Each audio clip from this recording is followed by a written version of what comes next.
مجھے دبئی دیکھنے کا بہت شوق تھا۔ کئی بار میں نے ابو سے کہا کہ مجھے پڑھنے کے لیے دبئی بھیج دیں، مگر ابو نہ مانے۔ اس وقت میری عمر تقریباً 23 سال تھی۔ میں خوبصورت، جوان اور ذہین تھی۔ خاندان میں دور دور تک میرا کوئی ثانی نہیں تھا۔ میری تعلیم BSc تھی۔ ایک دن میں اپنی دوست کے ساتھ بیٹھی کسی بات میں مصروف تھی تو میری دوست مجھے کہنے لگی کہ میں نے MA کرنے کے لیے 2 سے 3 ممالک میں اپلائی کیا ہے۔ دیکھو اب میرا نام کس یونیورسٹی کی لسٹ میں آتا ہے۔ میرے دل میں بھی یہ خیال آیا کہ مجھے بھی اپلائی کرنا چاہیے۔ ہو سکتا ہے میرا نام بھی کسی یونیورسٹی میں آ جائے، میں اسکالرشپ پر چلی جاؤں، اس طرح سے اپنا خواب پورا کر سکوں گی۔ لیکن مجھے بس ڈر لگتا تھا کہ ایسا نہ ہو کہ کہیں اپلائی کر دوں اور میرا نام بھی نہ آئے۔ میں نے اپنی دوست سے کہا کہ تم کس یونیورسٹی سے اپلائی کر رہی ہو؟ تو کہنے لگی کہ میں دبئی، انگلینڈ اور اٹلی میں اپلائی کر رہی ہوں۔ مجھے ابو نے اجازت دے دی ہے۔ وہ کہتے ہیں کہ تم اپنی انجینئرنگ کی ڈگری باہر کے ملک سے ہی حاصل کرنا، کیونکہ پاکستان میں تو پڑھائی کی قدر و قیمت ہی نہیں ہے۔ مجھے اس کے ابو کی سوچ بہت زیادہ پسند آئی تھی۔ میں ساری رات گھر آ کر اس کے متعلق سوچتی رہی اور دل میں خیال آیا کہ میں بھی اپلائی کر دیتی ہوں۔ میرے نمبر تو اس سے بھی زیادہ ہیں، ہو سکتا ہے میرا نام بھی نکل آئے اور میں بھی باہر جا سکوں۔ اس دن میرے سارے گھر والے کسی کزن کی شادی پر گئے ہوئے تھے۔ مجھے بھی سب نے شادی پر جانے کا کہا، لیکن میں نے شادی پر جانے سے منع کر دیا، کیونکہ مجھے لگتا تھا کہ شادی پر سب رشتے کے متعلق بات کریں گے۔ اس کی شادی کب کر رہے ہو، کس کے ساتھ کر رہے ہو، اور یہ ایک ایسا موضوع ہے جس پر میں ابھی بات نہیں کرنا چاہتی تھی، کیونکہ میں ابھی شادی کرنا ہی نہیں چاہتی تھی۔ مجھے اپنے خواب پورے کرنے تھے۔ اس رات میں اپنا لیپ ٹاپ لے کر بیٹھ گئی اور دنیا بھر کی یونیورسٹیز کے متعلق معلومات اکٹھی کرنے لگی۔ صبح تک تقریباً 10 سے 12 یونیورسٹیز کے متعلق معلومات حاصل کر لیں۔ اب میں نے نیت کر لی تھی کہ مجھے ہر طرح سے ابو کو منانا ہے۔ اگر میں ان کو نہ منا سکی تو پھر بھی میں چھپ کر اپلائی کر دوں گی۔ جب میرا یونیورسٹی لسٹ میں نام آ جائے گا تب ابو کو منا لوں گی۔ ہو سکتا ہے وہ میری کامیابی دیکھ کر خوش ہو جائیں اور خود ہی مجھے اجازت بھی دے دیں۔ 2 دن میں نے سوچ بچار میں گزار دیے۔ تیسرے دن میں نے اللہ کا نام لیا اور 3 سے 4 ممالک کی یونیورسٹیز میں داخلے کے لیے اپلائی کر دیا، جن میں انگلینڈ، دبئی اور امریکہ شامل تھا۔ اپلائی کر کے تقریباً اس بات کو میں بھول چکی تھی۔ مجھے لگتا تھا میرا نام نہیں آئے گا، کیونکہ میری اتنی اچھی قسمت کہاں تھی۔ لیکن ابھی 1 ماہ گزرا تھا کہ میری دوست میرے گھر آئی، کہنے لگی کہ میرا نام آ گیا ہے۔ وہ بہت خوش تھی، کہنے لگی میں 15 دن کے بعد انگلینڈ پڑھنے کے لیے جا رہی ہوں۔ مجھے یہ خبر سن کر بہت خوشی ہوئی تھی۔ مجھے اپنا بھی یاد آیا کہ اپلائی تو میں نے بھی کیا ہے۔ مجھے ابھی تک کسی یونیورسٹی کی طرف سے میل نہیں آئی۔ اس رات میں بہت زیادہ پریشان تھی، کیونکہ گھر میں 2 سے 3 رشتے بھی آ چکے تھے اور اماں جلد از جلد میرے ہاتھ پیلے کر کے میری شادی کرنا چاہتی تھیں۔ میں ساری رات اپنے رشتے کے متعلق سوچتی رہی کہ مجھے ابھی یونیورسٹی جانا ہے، مجھے ابھی پڑھنا ہے، مجھے ابھی شادی نہیں کرنی ہے۔ آدھی رات کو جب مجھے نیند نہیں آئی تو میں نے اٹھ کر اپنا لیپ ٹاپ لے کر اسے کھولا اور اس پر کچھ ویب سائٹ دیکھنے لگی۔ اچانک مجھے خیال آیا کہ کیوں نہ میں اپنی ای میل چیک کروں، ہو سکتا ہے مجھے کوئی ای میل یونیورسٹی کی طرف سے آ چکی ہو۔ ابھی میں نے میل باکس کھولی ہی تھی کہ میرے قدموں تلے سے زمین نکل گئی، میرے ہوش اڑ گئے، کیونکہ دبئی کی برٹش یونیورسٹی کی طرف سے میل آئی تھی اور وہ لوگ مجھے اسکالرشپ پر اپنی یونیورسٹی میں تعلیم حاصل کرنے کی آفر کر رہے تھے۔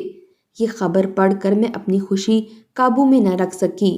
میں خوشی سے سارے کمرے میں جھومنے لگی اور اس بات کو بالکل فراموش کر چکی تھی کہ ابا کو کیسے منانا ہے۔ ابو کو منانا مشکل مرحلہ تھا۔ میں نے تہجد کی نماز ادا کی اور اللہ سے دعا مانگی کہ اللہ میری مدد کرنا، میں اپنے ابو کو منا سکوں۔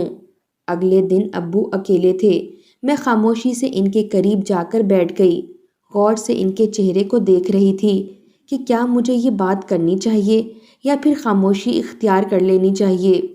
اب وہ اخبار پڑھنے میں مصروف تھے۔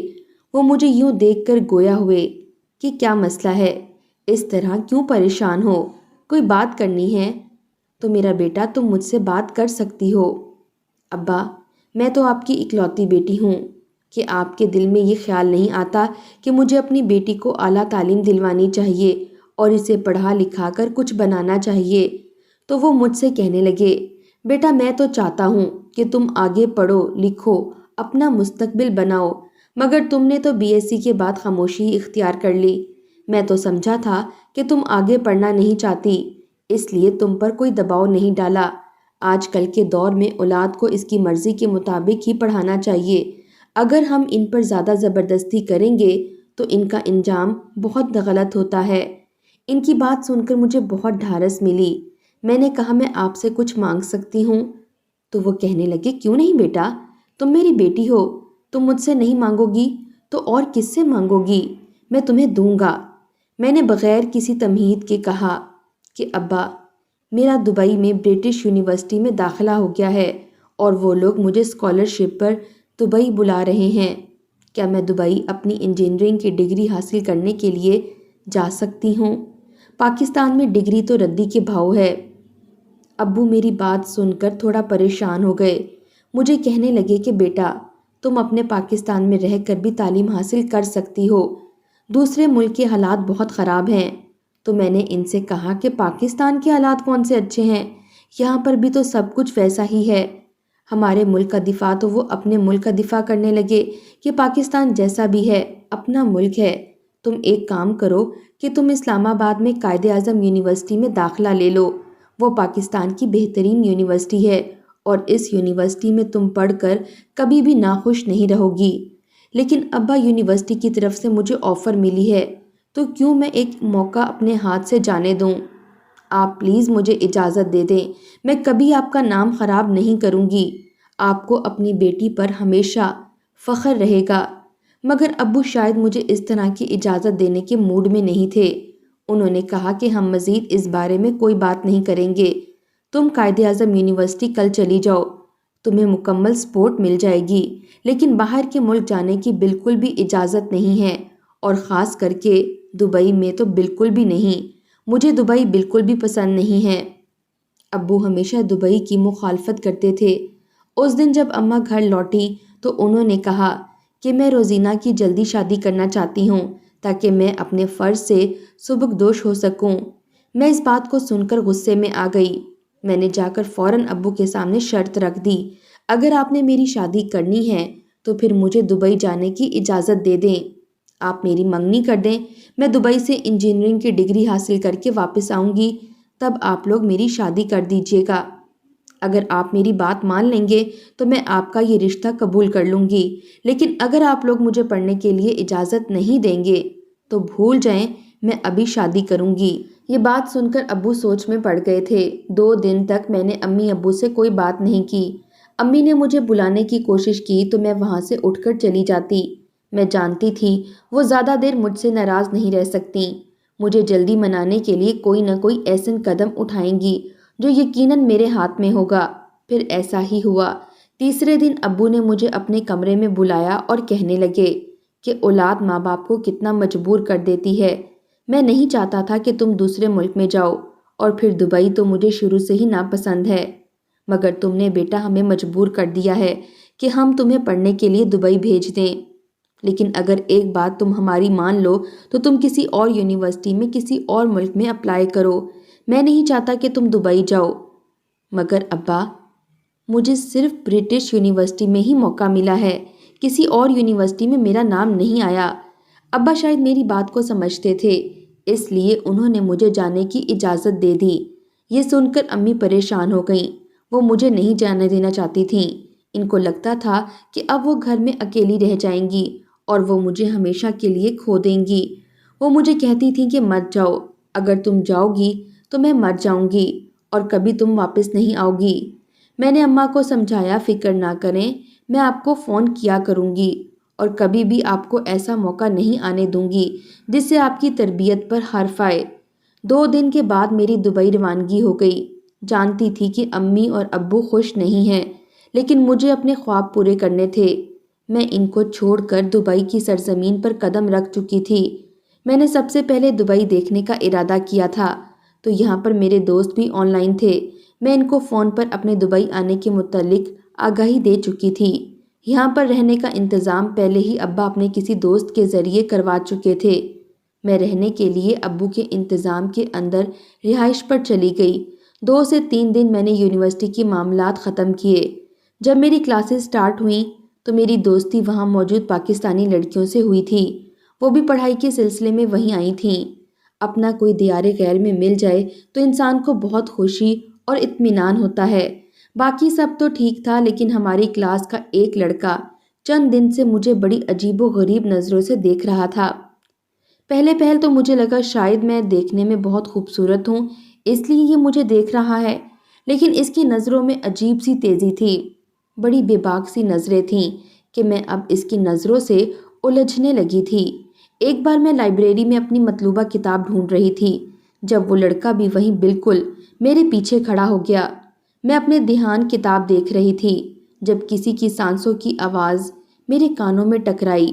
میں اچھل کر پیچھے ہٹی تھی جب میں نے دیکھا وہی نوجوان تھا، شاید میرے قریب آنے کی کوشش کر رہا تھا۔ مجھے اس کی اس قسم کی حرکت بری سی لگی تھی، لیکن وہ بے شرم شخص مسکرا رہا تھا۔ میں نے اسے تنفر سے گھور کر دیکھا اور وہاں سے باہر نکل گئی، لیکن وہ شخص تو بہت ہی عجیب و غریب سا تھا۔ ایک بار میں یونیورسٹی سے باہر نکل کر بس سٹاپ پر آ گئی۔ مجھے اپنی مطلوبہ بس کا انتظار تھا۔ بس اسی نوجوان کی گاڑی میرے سامنے کھڑی ہو گئی۔ اس نے اپنی گاڑی کا فرنٹ ڈور کھولا اور کہنے لگا کہ بیٹھو، میں تمہیں تمہارے گھر چھوڑ دوں گا۔ اس کی بات سن کر تو مجھے غصہ آنے لگا۔ اس شخص کی اتنی ہمت کہ مجھے تم کہہ کر مخاطب کرے، اور اس شخص نے میرا گھر بھی دیکھ لیا تھا۔ میں نے نفرت سے رخ بدل لیا۔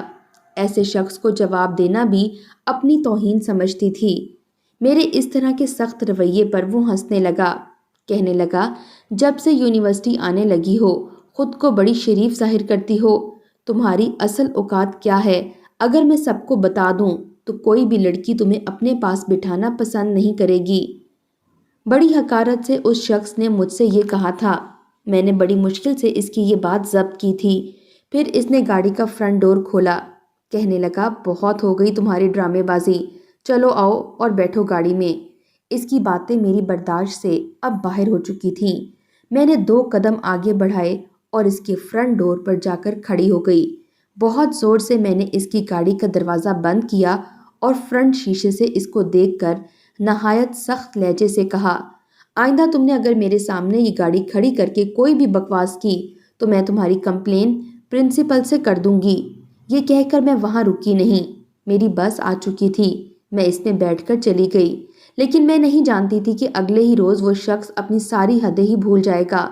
اس شخص نے مجھے بدنام کرنے میں کوئی کسر نہیں چھوڑی تھی۔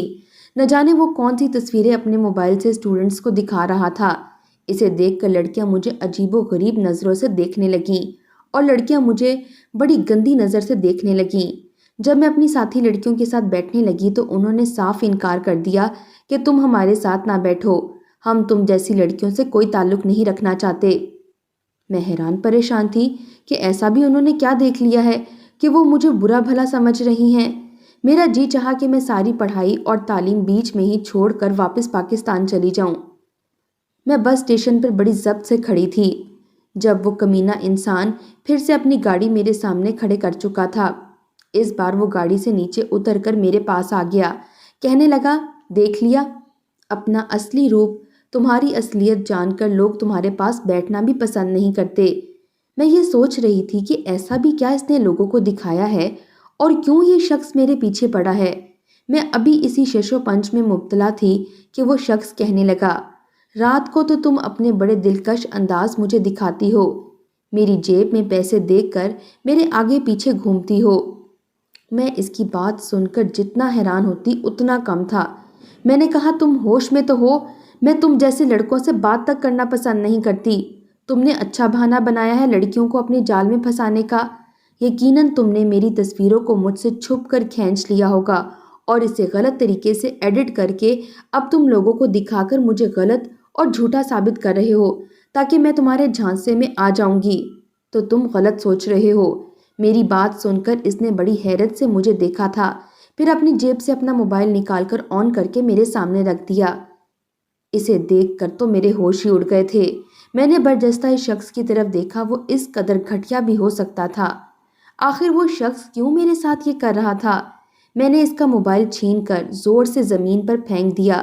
جو کچھ میں نے اس کی موبائل پر دیکھا تھا، میرے غصے سے برا حال تھا۔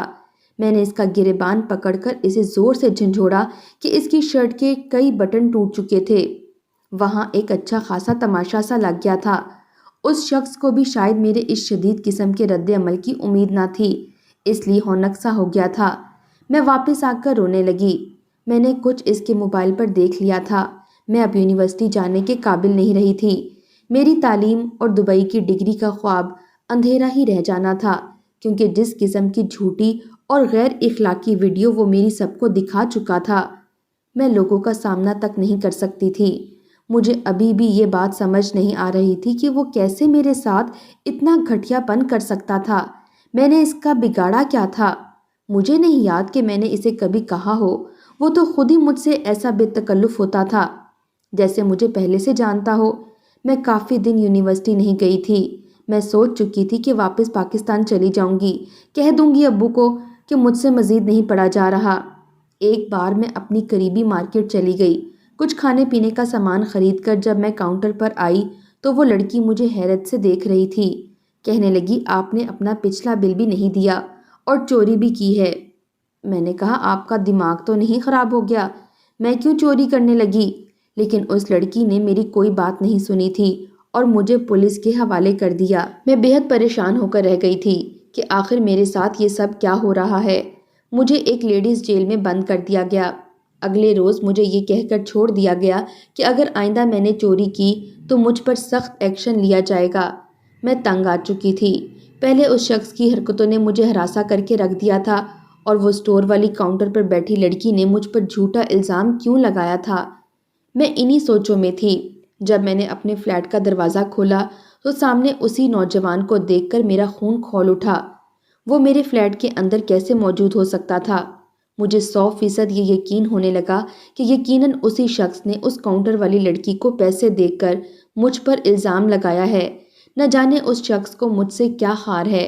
میں نے گھر کے اندر داخل ہوتے ہی اس شخص سے بڑے غضبناک لہجے سے چلا کر کہا کہ وہ میرے گھر پر کیا کر رہا ہے، ابھی یہاں سے نکل جائے ورنہ میں اس کا قتل کر دوں گی۔ وہ کہنے لگا، میں اس کی ایک بار بات سن لوں، لیکن میں نے اسے دھکے دے کر اسے اپنے فلیٹ سے باہر نکال دیا۔ اس سے پہلے کہ میں فلیٹ کا دروازہ بند کرتی، اس شخص نے دروازے کے بیچ میں اپنا ہاتھ رکھ دیا۔ کہنے لگا، میں ایک بار اس کی بات سن لوں۔ میں نے پوری قوت سے دروازہ بند کرنے کی کوشش کی تھی۔ میں جانتی تھی کہ اس کا ہاتھ دروازے کے بیچ میں ہے اور اس کا ہاتھ دب رہا ہے۔ میں نے کہا، تم میرا پیچھا چھوڑ کیوں نہیں دیتے؟ میں نے تمہارا کیا بگاڑا ہے؟ کہنے لگا، اگر میں اس کی بات سن لوں تو میری غلط فہمی دور ہو جائے گی۔ میں نے کہا، تم نے میری زندگی جہنم بنا کر رکھ دی ہے، مجھے جیل تک پہنچا دیا، اور اب تم کیا چاہتے ہو؟ میری بات سنو گی؟ میں نے اس کی بات سننے سے انکار کر دیا۔ جتنی قوت سے میں دروازہ بند کر رہی تھی، اس کے ہاتھ سے خون رسنے لگا تھا۔ وہ چاہتا تو ایک دھکا دے کر اپنا ہاتھ اس دروازے سے باہر نکال لیتا، لیکن اس نے ایسا کچھ نہیں کیا، بلکہ اپنی جیب سے ایک پرچی نکالی اور میرے گھر کے اندر پھینک دی۔ کہنے لگا، ایک بار اس ایڈریس پر چلی جانا، تمہیں تمہارے سارے سوالوں کا جواب مل جائے گا۔ یہ کہہ کر اس نے دروازے کو ذرا سا دھکا دے کر اپنا ہاتھ باہر نکالا اور وہاں سے چلا گیا۔ میں نے دروازہ بند کیا اور رونے لگی۔ نہ جانے کیوں اس شخص نے میری زندگی جہنم بنا کر رکھ دی تھی۔ میں سمجھ گئی تھی کہ ضرور یہ شخص اب مجھے کسی نئی چال میں پھنسانا چاہتا ہے۔ میں نے اس پرچی کو کچرے کے ڈبے میں ڈال دیا۔ میں جلد از جلد پاکستان جانا چاہتی تھی، لیکن موسم کی خرابی کے باعث فلائٹیں بند ہو چکی تھیں۔ ایک بار مجھ سے میری ایک کلاس فیلو ملنے آ گئی۔ کہنے لگی، شہروز نے تمہارے بارے میں جو جھوٹی ویڈیو ہمیں دکھا کر تمہارے کردار کو غلط طور پر پیش کیا تھا، اس نے سب کے سامنے اپنی غلطی کا اعتراف کر لیا ہے اور یہ بھی کہا ہے کہ تم بہت اچھی اور با کردار لڑکی ہو۔ میں نے کہا، مجھے اس شخص کا نام بھی نہیں سننا۔ پھر وہ کہنے لگی کہ وہ برا لڑکا نہیں ہے، لیکن نہ جانے کیوں اس نے تمہارے ساتھ یہ سب کیا تھا۔ ہم پچھلے 2 سال سے اسے جانتے ہیں۔ وہ لڑکا اچھے اطوار کا مالک ہے۔ تم اسے ایک بار سچ بتانے کا موقع دو۔ میں سمجھ گئی کہ وہ لڑکی اس شہروز نامی شخص کے کہنے پر اس کی حمایت کرنے آئی ہے۔ میں نے اس سے ملنے پر صاف انکار کر دیا، لیکن اس کے اس ایڈریس کو کچرے کے ڈبے سے نکال کر اس پر چلی گئی۔ وہ بھی ایک فلیٹ تھا جس کا دروازہ جب کھلا تو میرے ہوش اڑ گئے۔ ہو بہو میری جیسی لڑکی میرے سامنے کھڑی تھی۔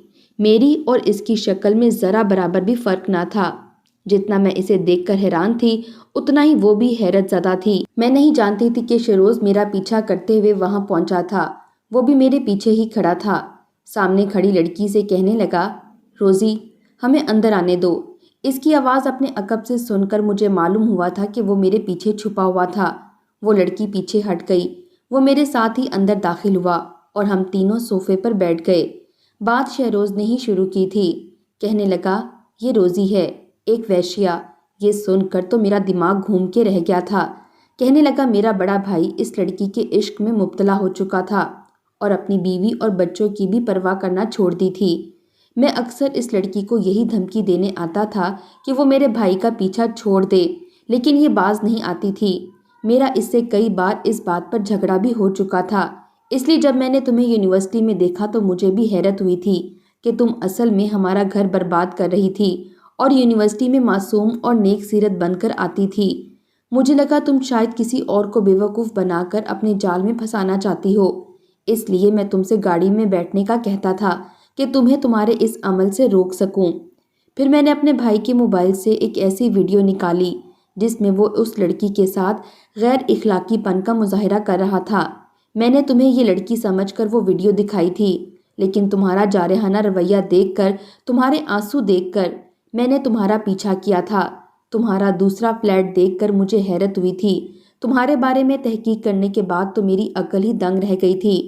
مجھے بعد میں یہ سمجھ آیا کہ تمہاری اس لڑکی سے شکل ملتی ہے، تم یہ لڑکی نہیں ہو۔ میں نے کلاس میں ساری برائی خود پر لے لی، اس لیے اب تمہیں کوئی بھی برا نہیں سمجھے گا۔ میں تم سے اپنے رویے کی معافی مانگتا ہوں، اور چوری کا میں نے تم پر کوئی الزام نہیں لگایا تھا، وہ چوری بھی اسی لڑکی نے کی تھی۔ اور ابھی اس بات کی وضاحت کر ہی رہا تھا کہ ایک بوڑھا عربی وہاں داخل ہوا اور مجھے اور اس لڑکی کو دیکھ کر حیران رہ گیا۔ وہ عربی اس لڑکی کا باپ تھا۔ جب اسے ساری بات کا علم ہوا تو کہنے لگا کہ یہ دونوں جڑواں بہنیں ہیں، کیونکہ وہ روزی کو پاکستان کے ایک ہاسپٹل سے نرس کو پیسے دے کر لے کر آیا تھا۔ اسی نے بتایا کہ جڑواں بہنیں ہیں۔ مجھے اپنا پیٹ پالنے کے لیے ایک لڑکی ہی چاہیے تھی، اس لیے جب روزی بڑی ہوئی میں نے اسے دھندے میں لگا دیا۔ میری بہن یہ سن کر رونے لگی، میرے گلے لگ گئی۔ میں نے ساری بات اپنے گھر والوں کو بتا دی۔ میرے امی ابو بھی یہاں پہنچ گئے اور ہم دونوں کو پاکستان لے آئے، اور میری بہن کو بھی عزت کی زندگی جینے کو مل گئی۔